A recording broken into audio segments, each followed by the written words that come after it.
Hey, what's up, guys? Pete Alonso here from the New York Mets, and I'm here with Alfred. And I just want to say thank you so much to all you guys for listening to the Metropolitan Report. It's a really awesome show. You got some great insight on Mets baseball, and yeah, it's a great place where Mets baseball is talked about, and we got a lot of really fun stuff coming up this year. And a lot of really great things coming from this team in the clubhouse, and I'm really excited to keep the ball rolling. And it's been such a fun season, and I'm really thankful for everybody coming out to the ballpark and supporting us, and it's just been absolutely tremendous. So thank everybody for listening to the Metropolitan Report, and Alfred, keep doing your thing, and as always, LFGM. Hey, everybody, it's Alfred Parsard Jr. back with another edition of the Metropolitan Report. And before we get into today's report, if you like this podcast, if you enjoy the content and the videos that we've been putting out, simply all I ask you to do is just go down below and hit the subscribe button. That way, you'll get a notification when we drop a new video, and you'll be one of the first ones to know when something new on this channel goes live. So again, subscribe, and I also implore you to send this podcast to other Mets fans that you know. And of course, if you like anything that I say, agree, disagree, dislike anything, sound off in the comments and let me know. So on this edition of the Metropolitan Report, the New York Mets are back in form. Today is Monday, April 21st, and the Mets are in first place. They're in first place by 2 games. The Mets just completed a 4-game sweep of the St. Louis Cardinals, the first 4-game sweep the Mets have had over the Cardinals since 1986. 86 just happens to be the last time the Mets won a championship. Nonetheless, the Mets sweep the St. Louis Cardinals 4 games in a row. The Cardinals were sitting at 9-9 going into Thursday when the series started, and now the Cardinals 4 games under 500. This is the second home series the Mets have swept this season. Of course, they swept the opening day series against the Toronto Blue Jays, and now they have swept the St. Louis Cardinals. One big thing I got to talk about here is Kodai Senga. Kodai Senga is having a phenomenal season. Now, I know the first start he got a loss in the decision, gave up 2 earned runs in Miami, but since then, Kodai Senga been lights out. Kodai Senga has not allowed a run since April 1st. He's made 3 starts since then against Miami, the Athletics, and now the Cardinals. And he has pitched a whopping 17 and 2/3 innings and has allowed no runs in the last 17 and 2/3 innings. Senga looking really good. His ERA for the season down to 0.79. And what more can you say about Senga? Kodai Senga here. Now, he's not getting a ton of strikeouts in that time frame, only 12 strikeouts, and he's got 6 walks, but he's not allowing runs, and that's what you want. Kodai Senga pitching great here against the Cardinals. Against the Cardinals on the 19th on Saturday, he went 5 and 2/3 innings, only allowed 3 hits, walked 2. Did hit 1 batter, but struck out 4. Senga piling up quality start after quality start here. And, he's had a quality start in every game he's pitched so far this season. Against the Athletics last week, Kodai Senga went 7 innings, 5 and 2/3 on Saturday. But Kodai Senga looking really strong. And anytime you have a starting pitcher whose ERA is under 1, reminiscent of one Jacob deGrom a couple of seasons back for a stretch, it's always a good thing. And one thing about this Mets pitching staff, whether it's the rotation, the bullpen, for the most part, the pitching has been reliable on this team. But Kodai looking really good. Again, he's gone 17 and 2/3 innings consecutively with no runs allowed. Kodai Senga, a man on a mission. You got to remember Kodai Senga coming off the injury. He made one start last season, returning from injury, got hurt in that same game, and then we didn't see him again until the NLCS, or NLDS, I'm sorry, and then again in the NLCS. So Senga hasn't played much baseball since last year. Of course, he had starts peppered in through spring training this year, but Senga, phenomenal start. He's sitting at 3-1 right now, win-loss record. And even in the loss, when he pitched that game against Miami on April 1st, he looked good. Again, only 2 earned runs. The other 2 runs Miami scored while he was in the game were off of errors that were not Senga's fault at all. So Kodai Senga looking really good to start this season. Kodai, that ghost fork pitch has been effective. That is his strikeout pitch. He looks very poised on the mound. He looks like he's in control, no confidence issues. So I wouldn't even say it's back to the Kodai of old, because Kodai Senga has never, I mean, yeah, he's looked good in the past, but never looked this dominant. But I am very impressed with what I have seen from Kodai Senga so far this season. And this type of domination here is a great sign of things to come. And a lot of people will say, well, the Mets don't have an ace on their pitching staff. Well, yeah, this guy, he's our ace. This guy here is our ace. And I can confidently say that. So I've thoroughly enjoyed watching Kodai Senga pitch so far this season. And even in spots where Kodai's in trouble, bases loaded, or he's got multiple runners on the base paths, always seems to find a solution, always seems to find a workaround or a way out to get out of trouble. Again, Kodai Senga looking really, really good here early on in the season. 17 2/3 consecutive innings, no runs allowed, sitting on a .79 ERA so far this season to start. So Kodai Senga, masterful job pitching, and dare I say, the Mets ace. I said it there again. The Mets ace is rolling.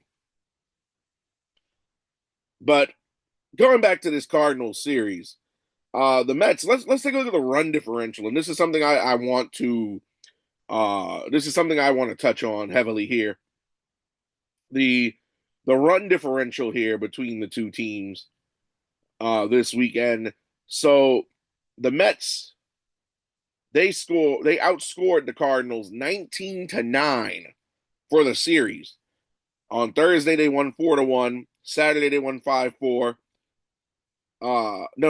Thursday they won 4-1. Friday they won 5-4. Saturday they win 3-0. And yesterday they win 7-4. So this Mets offense is clicking. You got guys waking up. Juan Soto has woken up. Francisco Lindor had a couple of hits, including the walk-off homer on Friday. And of course, Pete Alonso, another dinger.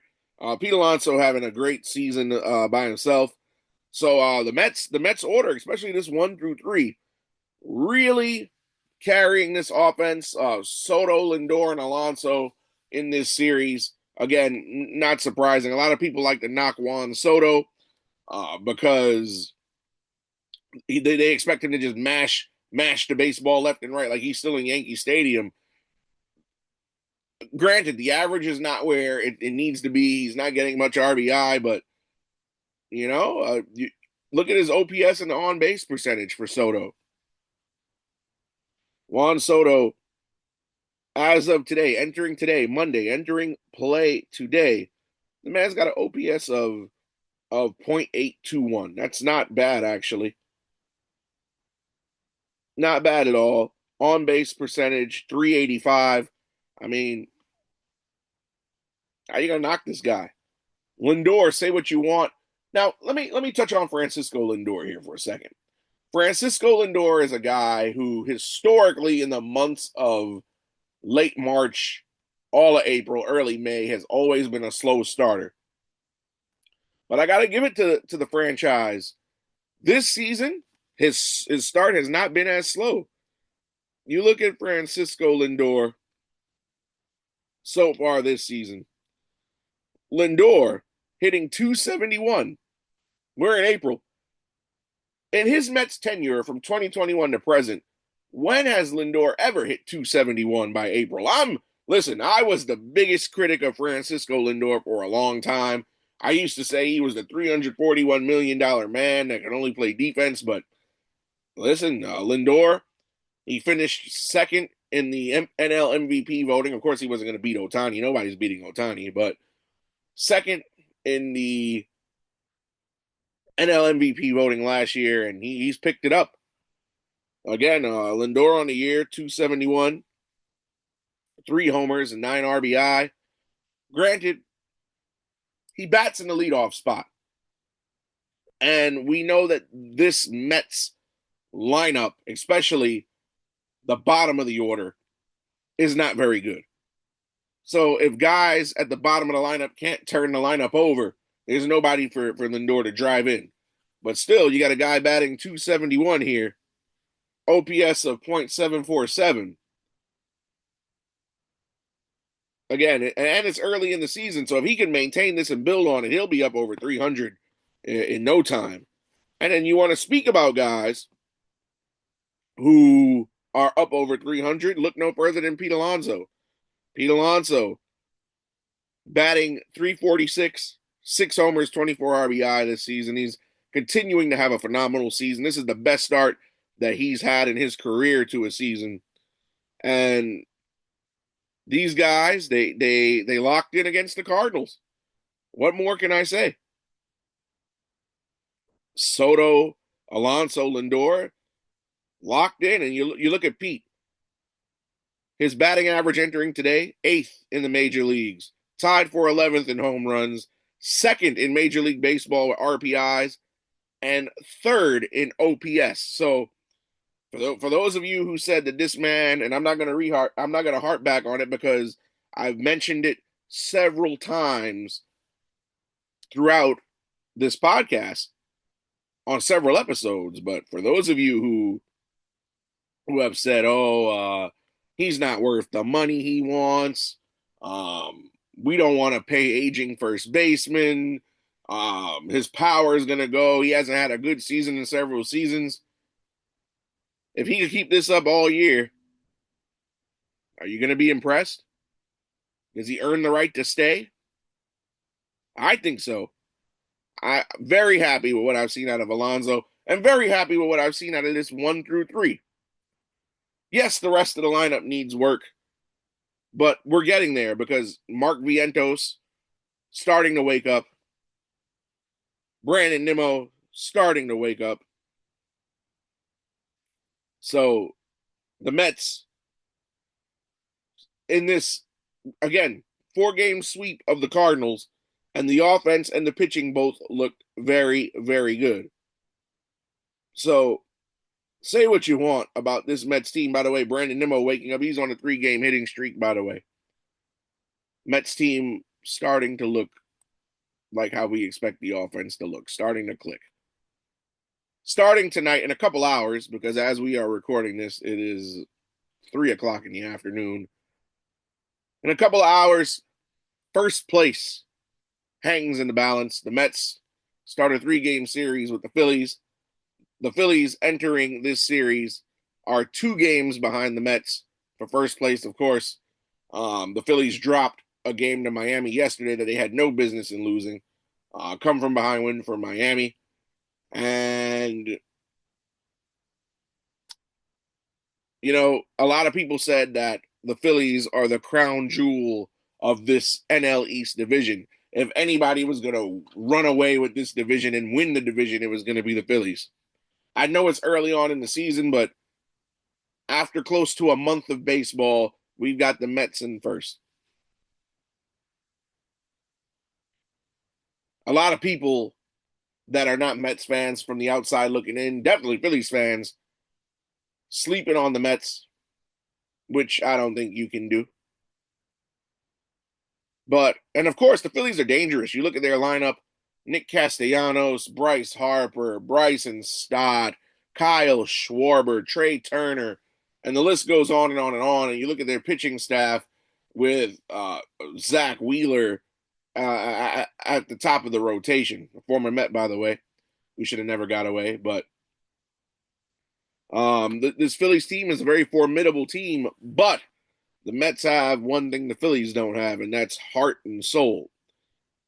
You want to look at the pitching matchups coming up in this 3-game series that starts today, 7:10 p.m. first pitch. Tomorrow, 7:10, and then the 1 o'clock getaway game on Wednesday. But a couple of favorable pitching matchups as the numbers and on paper would have you believe it. Tyler McGill will start tonight for the Mets, going up against the 0-4 with a 6.665 ERA Aaron Nola. Then tomorrow, Griffin Canning takes the hill. He's going to go up against Christopher Sanchez. And then Zach Wheeler goes up against David Peterson on Wednesday. Now, here's my prediction opinion.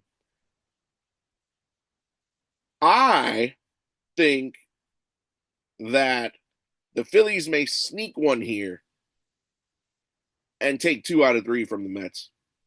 It's not going to get them in first place because they're 2 games behind.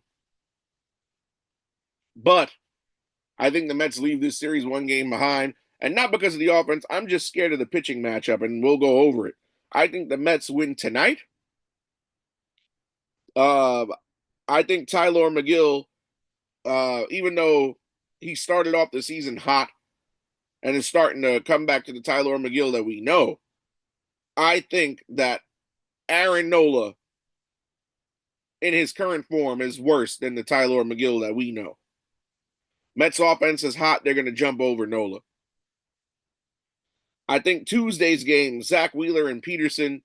Peterson's been good, but Zach Wheeler's just been better.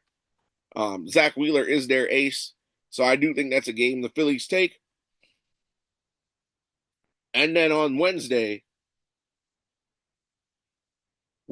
game, Peterson and Wheeler. So I do think that Wednesday they'll take it. And how could I skip over Tuesday? Sanchez and Canning. Sanchez 2-0, 2.96 ERA. Griffin Canning in tomorrow's game, 2-1 with a 3.43 ERA. Griffin Canning, of course, I hate to say it, but if you ever watched that guy pitch in his career before he got to the Mets, you'll know that anytime he takes the hill, if you're a fan of the team that he's pitching for, you have a reason to be nervous. Christopher Sanchez has flown under the radar as one of the Phillies' better starters over the last couple of seasons. He was a reliever, and now he has been transitioned to a starter. And he's done a good job. He's 2-0, 2.96 ERA, phenomenal numbers. So again, I predict the Mets will win tonight. They're going to rough up Aaron Nola. No ifs, ands, or buts about it. I think the Phillies take tomorrow with Sanchez on the hill against Canning, and I think that they take the series finale where Zach Wheeler goes up against David Peterson in the getaway game. Now listen, I understand that this is a Mets podcast, and some people are going to expect me to wave the Mets flag through and through. I am a Mets fan. I am not a fan of any other organization in all of baseball. But I got to be objective, and I got to be honest. Am I hoping the Mets win? Yes. Do I think they'll win this series? No. But again, that's my honest opinion. If you think I'm wrong, sound off in the comments. If you agree, disagree, sound off in the comments. It's not blasphemy. It's just my opinion. But if the Mets win, great. I want them to win. I will never not root for the Mets. I will never root against the Mets. I just think the pitching matchups favor the Phillies. So that's that. If you like this podcast, again, please don't forget to hit that subscribe button. The next time we'll be back will be on Thursday. Of course, the Mets are off Thursday. They start a 3-game set against Washington on Friday in D.C., but we'll be back on Thursday to recap the Phillies series and have all the coverage. We'll also have any updates that the team may come out with. But again, rooting for the Mets tonight, tomorrow, and Wednesday, like I do every day. 365, 24/7. And the last thing I'm going to say before I get out of here is, let's go Mets. Now I'm about to head to Citi Field so I can get to the game and scope things out. But I'll see you.